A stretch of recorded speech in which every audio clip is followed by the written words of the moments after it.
Ben ritrovati quindi per questo nuovo video, per questo nostro appuntamento con il direttore Paolo Stefan, Solidarietà Veneto. Buongiorno direttore. Buongiorno Claudio, hai visto che puntata speciale, posto speciale? Eh sì, è vero, è vero. Location particolare è una puntata in effetti speciale che vogliamo condividere con chi ci segue via video, volendo chi appunto sta guardando queste immagini, ascolterà le sue parole, può scrivere dei messaggi per fare delle domande o altro attraverso i social. Allora, direttore, diciamo puntata speciale perché ci sono degli aggiornamenti nella politica di investimento, giusto? In questi giorni si parla di grandi manovre della BCE, dell'inflazione. Allora, come sta reagendo gli investimenti con Solidarietà Veneto? Cosa state facendo? È un periodo particolare per voi, vero questo?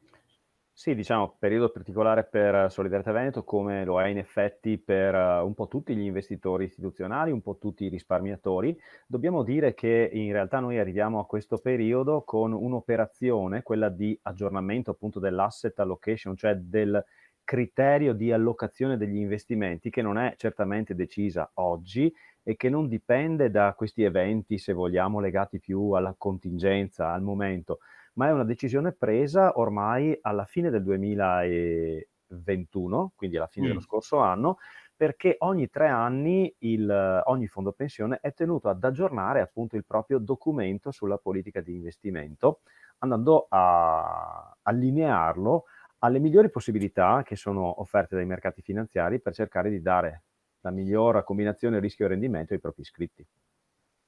E allora in questo particolare momento mi sembra di capire, adesso che i mercati scendono, no, i tassi sono aumentati, voi aumentate la componente azionaria? Come vi state muovendo in questo particolare momento?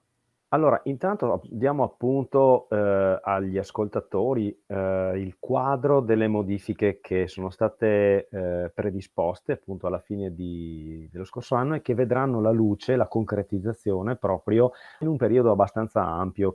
Sostanzialmente nei comparti prudente, reddito e dinamico, sono i tre comparti dedicati a chi non è pensionando o pensionato, Mh. ci sarà un incremento della componente azionaria del 5%, quindi qualcuno probabilmente aveva in memoria l'attuale in realtà allocazione del comparto prudente che aveva un 85% obbligazioni, 15% azioni, ecco che le azioni saliranno di un 5% verso quota 20%.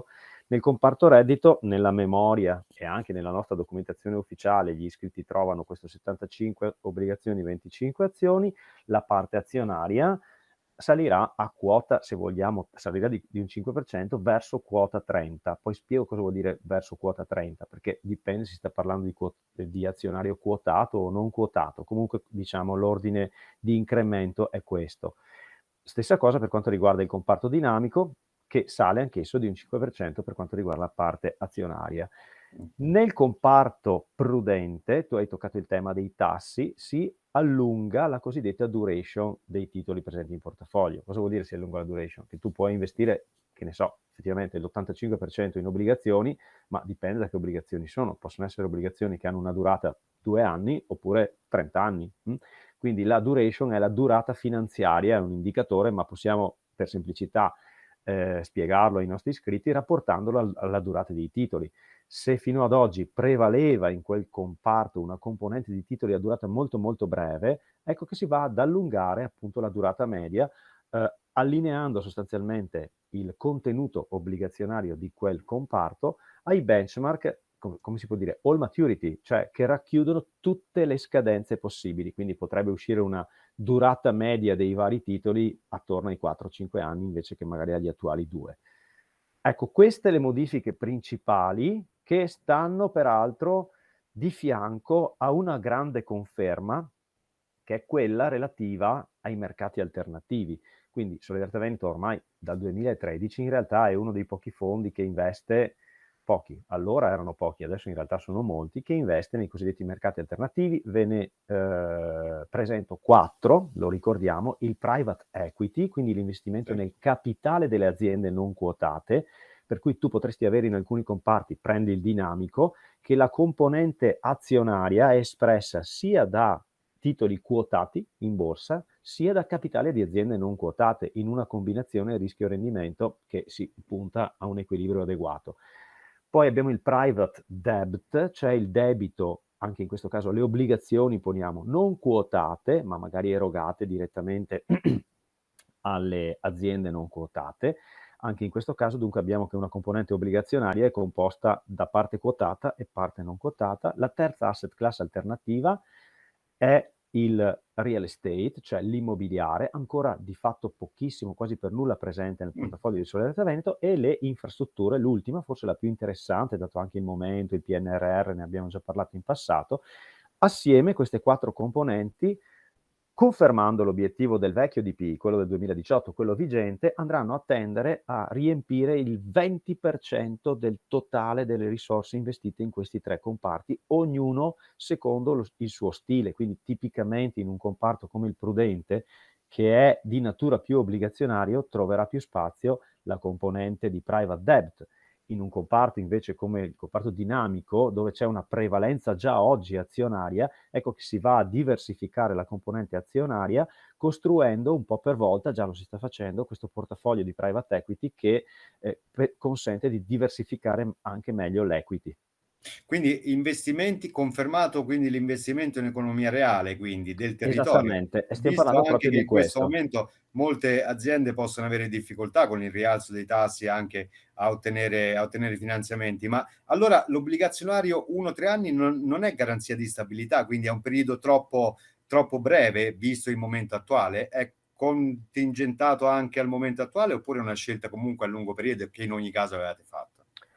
Allora, diciamo così, è vero che l'obbligazionario a breve termine di norma è più stabile dell'obbligazionario a lungo termine. Lo si vede proprio in questo periodo, no? Vediamo i rendimenti dei titoli di Stato, ma anche delle obbligazioni a duration più lunga, cioè a scadenza più distante, muoversi con maggiore volatilità. Quindi estremizzo di nuovo: se tu, Claudio, tieni i soldi sul conto corrente, anche quello è debito, hai prestato i soldi alla banca, diciamo così, che li andrai a investire, però il loro prezzo è fermo, quindi più breve è la durata, più stabile è il prezzo. Nel comparto prudente, tu stai facendo riferimento alla modifica, all'allungamento della duration del comparto prudente, quindi noi togliamo una parte stabile e inseriamo una parte più remunerativa e probabilmente anche comunque più instabile nel breve periodo. Questo è un bene o un male? Beh, diciamo, dipende che tipo di risposta vuoi dare agli iscritti. Allora, se tu hai un iscritto medio che sceglie il fondo pensione per fare una speculazione di breve termine, quindi a orizzonte temporale molto breve, è chiaro che devi dargli in cambio la maggior tranquillità possibile. E questo è quello che accadeva soprattutto in passato, però. Guarda, abbiamo fatto una ricerca proprio in questi giorni e abbiamo verificato che tipo 10 anni fa, dopo il silenzio assenso, la maggior parte degli iscritti, più della metà, chiedeva la liquidazione al fondo per riscatto alla cessazione del rapporto di lavoro. Vuol dire che interpretava il fondo non come uno Come strumento certo, previdenziale di lungo periodo, ma come come un un investimento. investimento. È chiaro allora che dovevi dargli, a fronte di questi riscontri, qualcosa di liquido, molto liquido, ma ahimè anche poco remunerativo. Oggi quasi 3/4 delle risorse del fondo escono come richieste di erogazione alla pensione. Quindi oggi il fondo è molto più fondo pensione di 10 anni fa. Quindi oggi chi si iscrive al fondo sa che lo fa con un orizzonte temporale lungo e quindi è probabilmente, noi riteniamo, è assolutamente più accettabile oggi avere in corpo titoli che hanno una cedola più pesante, perché questo è il vantaggio del fondo pensione. Ricordiamolo, il fondo pensione, investendo a lungo termine, può utilizzare strumenti che l'investitore nervoso e di breve termine non riesce a Certo. tenere perché sono troppo volatili. Ma nel fondo pensione invece, orientato a lungo termine, tu puoi avere in corpo dei titoli con una durata un po' più lunga. Non stiamo mica parlando di medie trentennali, no? Stiamo parlando di un passaggio magari da 2 a 4, 5, 6 anni, poi dipenderà dal gestore. Certo. Per cui l'allungamento della duration, che tra l'altro cade in un momento anche abbastanza particolare, forse più fortunato di 2 anni fa, non lo so, l'incremento della duration è legato alla maturità dell'iscritto medio di Solito Veneto, che non è certo quella di 5, 6, 10 anni fa. Per fortuna le cose cambiano. Quindi, direttore, il PPI, che non è un partito politico, è il piano previdenziale ideale, non è superato, mi sembra quindi di capire.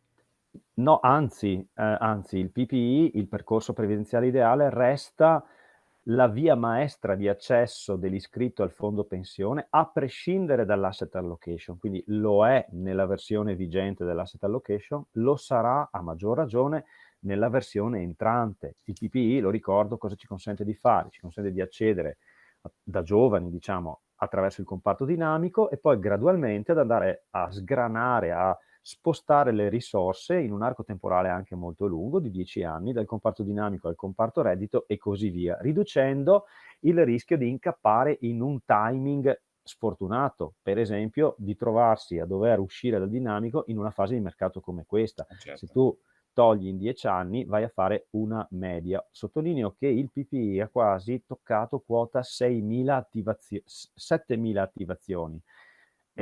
Considera che Solidarietà Veneto ha 73.000 circa aderenti pieni, quindi che versano il TFR, il contributo lavoratore dell'azienda, quindi si va già in un paio d'anni verso il 10% di utenti che hanno scelto questo strumento che ci sentiamo assolutamente di consigliare, a prescindere dall'asset allocation.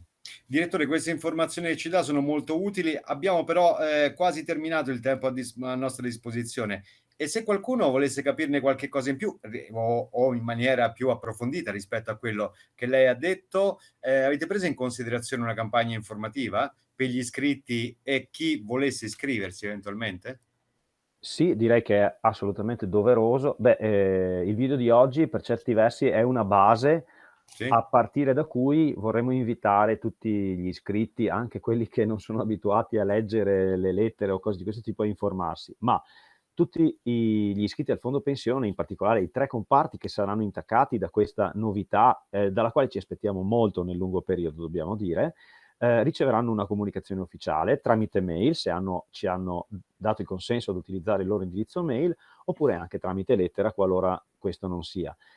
Inoltre, la nota informativa del fondo pensione, che è il documento ufficiale a cui chiunque può attingere per raccogliere qualsiasi tipo di informazione, sarà aggiornata in maniera dettagliata, anche oltre a quello che ci siamo detti in questo breve video, con le modifiche riportate, che magari prima di chiudere riassumo per chiarezza, e quindi anche davanti a un pezzo di carta, diciamo così, o a un monitor, qualunque iscritto potrà dire se il comparto piace, se il comparto piace di più o di meno, e eventualmente potrà valutare anche un cambio di comparto, che ricordiamo, da quando le modifiche sono attive, anche chi non abbia fatto un cambio di comparto, dico meglio, anche chi abbia fatto l'ultima scelta di comparto da meno di un anno, avrà possibilità di cambiare e di adattare il suo posizionamento al nuovo regime, se vogliamo. Quindi invito tutti gli ascoltatori naturalmente a leggere con attenzione la lettera che riceveranno e, se hanno piacere, a verificare i contenuti sulla nota informativa o a contattarci al solito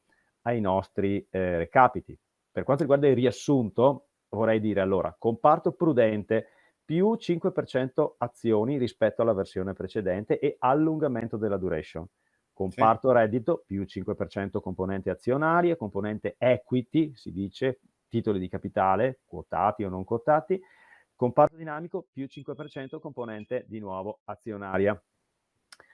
Affiancata a questa modifica una conferma, cioè la continuità nell'implementazione del portafoglio degli strumenti cosiddetti alternativi: private equity, private debt, infrastrutture, real estate, nell'ottica della diversificazione.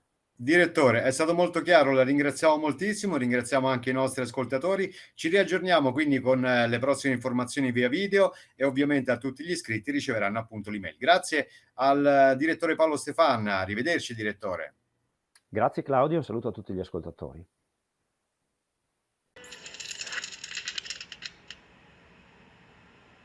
Avvertenza, messaggio promozionale riguardante forme pensionistiche complementari. Prima dell'adesione leggere la documentazione prevista da CODIP. I rendimenti passati non sono necessariamente indicativi di quelli futuri.